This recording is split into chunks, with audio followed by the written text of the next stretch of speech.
Hey guys, welcome to my channel. I'm the Pareto investor, and in this new video I want to share my thoughts on my favorite stock, Tesla. Recently I watched a video with the title "What's wrong with the $750 Tesla stock by the end of this year?" posted by the Wolf of Dubai, a great channel. You should check it out, by the way. He shared his opinion regarding the development of the Tesla stock until the end of this year. I posted a comment to this video and triggered quite a discussion. Tesla still is a steal. I don't get how this is not obvious for so many investors. Of course, it didn't take long for a user named Atlantis to ask this question. Volkswagen sold 11 million cars in 2019 and has a market cap of $80 billion. Tesla is expected to sell 500,000 cars in 2020 and has a market cap of $400 billion plus dollars. What's not obvious? I replied, fair enough, although the argumentation and this semi-faulty comparison is getting old. Volkswagen is the most promising competitor, but they are still too sluggish and will struggle to catch up with Tesla. Even Volkswagen's Herbert Diess admitted that their size is a disadvantage against the fast startup-ish change management and adoption speed of new developments. Tesla's advantage is their agile approach to solve problems in a very efficient way and build things from scratch, not recycle existing technology and basically be independent through the whole value chain. This is a huge thing. I recall Nokia selling the major part of the mobile phones. Then came the iPhone, and well, their dominance came to an end, obviously. I live in Germany and can assure you that no other big automaker had been able to execute the Giga Berlin project as Tesla did. Risk-wise, they started building before the building permit. Then the so-called environmentalists came. Nothing did really slow the process, not even Corona. In his response, Atlantis pointed to the great sales numbers in Europe of Renault Zoe, and then of course mentioned the competitors like the Hummer EV, the Mustang E, and the other cars that are in the pipeline from other great automakers from Europe, and so on. He said, and I quote, "Tesla is not alone in the EV party anymore. Delivery numbers for Tesla are leveling out." Maybe he was right for the snapshot of the July European sales numbers, but the recently published sales numbers for the European market tell another story. Tesla Model 3 was sold over 16,000 times in the month of September in Europe. Number 2 was Renault Zoe, which was sold just above 11,000 times, followed by Volkswagen's ID.3 with around 8,500 sold cars. Actually, it was expected that Volkswagen would manage to sell a five-figure-ish number in the month of September. Nevertheless, this is great news and a great development for the EV market. We can already see that the diesel-powered cars are losing market share much faster than expected. Regarding my comparison between the ICE car makers and the once so great Nokia, which was left in the dust by the development of Apple and their iPhone, Atlantis replied with the question if maybe Tesla is the next Nokia. Fair enough. Before I start to list the reasons why Tesla will crush the competition, if there is any, let me put it this way. The likelihood of Tesla becoming the next Nokia is the same of Netflix becoming Blockbuster Inc. or Amazon becoming Barnes & Noble, and last but not least, Facebook becoming MySpace. Of course, in the times of big disruption and fast developments, everything is possible, but the likelihood is pretty small, in my opinion. So let's jump into some reasons why Tesla has a huge advantage over its competitors, and I think it will grow in the next few years rather than become smaller. As I mentioned in the comment, the size of the legacy automakers are quite a disadvantage. Contrary to the opinion of many who think that it's all about size and the already set up infrastructure has to make big numbers and is a cash machine.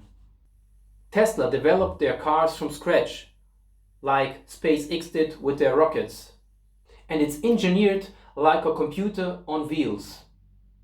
A software development approach makes it easy for Tesla to execute improvements on a much higher frequency compared to the old car makers, where the car stays basically the same from production until the scrapyard. With Tesla, you get the over-the-air software improvement technology compared to the much more stressful and costly maintenance of the old car makers with dozens of wearing parts. In the early stage, it was wrongly believed that through commonization, the legacy car makers will have an advantage over Tesla and be able to scale much faster because they have an existing structure and they just have to make some small changes. But the reality shows that the opposite was the case. Model 3 shares 75% of the details with Model Y, even though Volkswagen was considered as a frontrunner in the term of commitment to savings through commonization, like Kia, Hyundai and Toyota also apply the strategy. They stay all far behind Tesla's 75% commonization rate. I think that way too many people overlook this important factor. Let's take the wiring for example. The Tesla Model 3 has 1.5 kilometers of wires installed. In Model Y, the wire length was reduced to 700 meters, less than a half. This way, they are able to lower their cost expenditure per car far faster than the competitors. Also, they managed to lower the cost expenditure per car by reducing the number of parts they build in their cars. As we can see when we compare the Tesla Model 3 with the Model Y from Vermont with the new Model Y from Berlin. I think this is quite impressive and just shows you how they are set for exponential growth in the future. The next point, this regulation of energy. Tesla is planning to produce 100 gigawatt hours of batteries in 2022 and reach up to 3000 gigawatt hours or 3 tera hours in 2030. The Tesla Powerwall and Megapack are considered the best products in their segments. The innovative improvements at the anode, cathode and the battery package is a quantum leap and sets Tesla years ahead of the competition. Recently published research results done by Jeff Dunn show that the Tesla battery will last around 50,000 cycles, or the equivalent of over 2 million miles, 3.5 million kilometers, which is of course awesome because it makes Tesla able to scale up at a much higher unit margins than any other competitor. It is argued that the normal car driver doesn't even need this kind of battery capacity, but it will certainly play a big role in the self-driving robotaxi business. The robotaxi network is expected to bring 100 billion revenue by the year 2026 with a profit margin of roughly 30%. If we 10x this 100 billion robotaxi revenue, we get 1 trillion additional market cap for Tesla in the year 2026. And I think that the self-driving part of the business will be massive. If we just take a look at the development of the self-driving software package price, it has more than doubled from $5,000 to $10,000. And as Elon Musk said, it is expected that after the release of the final version, it will be worth $12,000. The profit margin in this segment is around 80%, which is huge, especially if you consider that it's estimated that roughly 60% of all Tesla buyers in 2019 opted for the self-driving software package. You do the math. Also, it's worth mentioning that Tesla was able to collect billions of miles of data, even more than Google and the other competitors combined, which is a huge advantage. Not just for the autonomous driving software and the robotaxi network, but also for the insurance business, which also will bring a huge chunk of revenue for Tesla in the years to come. Another big plus for Tesla compared to their competitors is the ability to use synergy effects by leveraging existing technology from SpaceX, Boring Company, or Neuralink, and so forth. I think it's very hard to estimate and calculate the benefits of this factor, which is pretty huge, I think.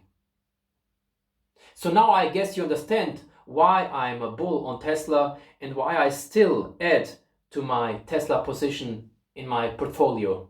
I think that this company will more than 10x over the next 5 to 10 years, and I have the time and the patience as a long-term investor to wait and see this company thrive.